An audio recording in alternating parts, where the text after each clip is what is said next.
ఎవరో వస్తారని.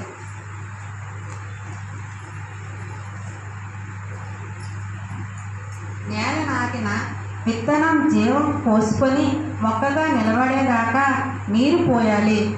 తరువాత అదే నీటిని వెతుక్కొని తన వేళ్లను నలుమూలలకు విస్తరింప చేసుకొని బలంగా ఎదుగుతుంది, మహావృక్షం అవుతుంది.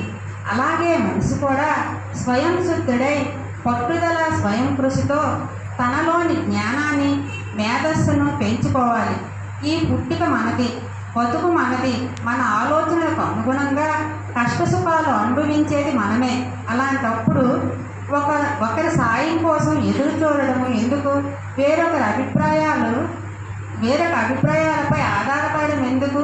ఈ జీవిత ప్రయాణంలో మనకు తోడుగా మనతో కలిసి నడిచేవారు ఉంటారు, కానీ మన బాధలను మోసేవారు ఉండరు, పంచుకునేవారు ఉండరు. అందుకే మన కష్టాలను మనమే భరించాలి.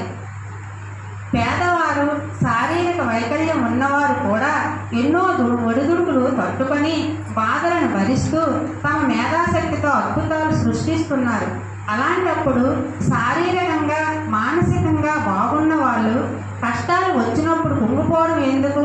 ఎవరో వస్తారని, ఏదో చేస్తారని ఆశగా ఎదురు చూడటం కన్నా ఎవరికి వారే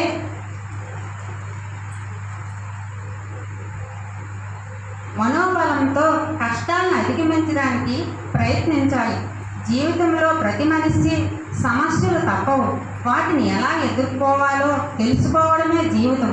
ఈ ప్రయాణంలో గెలవడాలు, ఓడిపోవడాలు ఉండవు. అనుభవాలు, గుణపాఠాలే ఉంటాయి.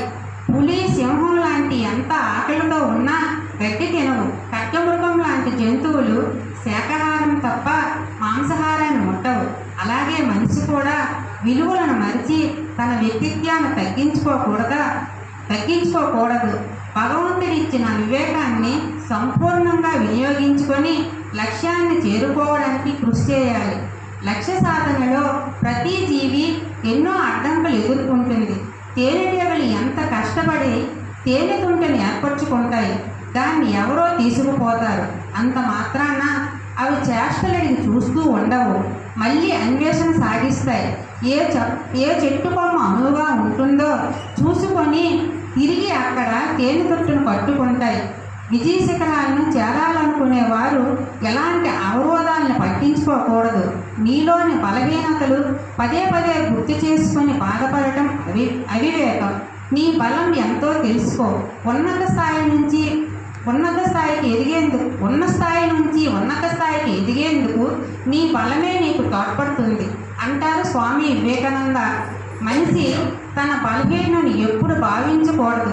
తోడ్పాటు కోసం ఎదురు చూడక ప్రయత్నశీలుడై గమ్యాన్ని చేరుకోవడానికి కృషి చేయాలి. తమకు తాము సాయం చేసుకున్న వారికే దైవం తోడ్పడుతుంది అంటారు. ఈ మాటే ఒక భక్తుడు ఆధ్యాత్మిక గురువు శ్రీలా ప్రభుపాదుని అడగగా, మనకు మనమే సాయం చేసుకోవడం అంటే భగవంతుడు మనకి అండగా ఉన్నాడని నమ్మి మన కర్తవ్యాన్ని మనం నిర్వర్తించడం అని సమాధానమిచ్చారు. గాలిలో దీపం పెట్టి దేవుడా నీ దయ అంటే ఫలితం ఉండదు కదా. ఎంత గొప్పవారికైనా స్వప్రయత్నం వల్లే కార్యసిద్ధి లభిస్తుందని ప్రతి ఒక్కరూ గ్రహించాలి.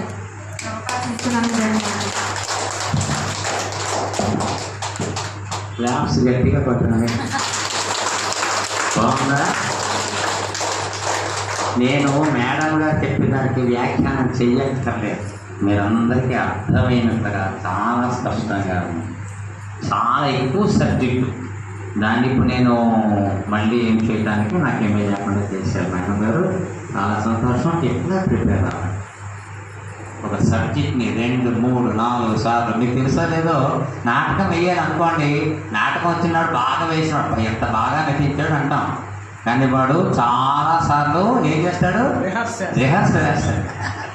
ఒక నాటకం చైత్రపడానికి వేయాలి అనుకోండి, 3 మాసాల ముందు వాడు పోర్షన్ రాసుకొని చదివి కంఠస్థ పెట్టి 10 మంది కలిపి రిహర్సల్ అంటాం.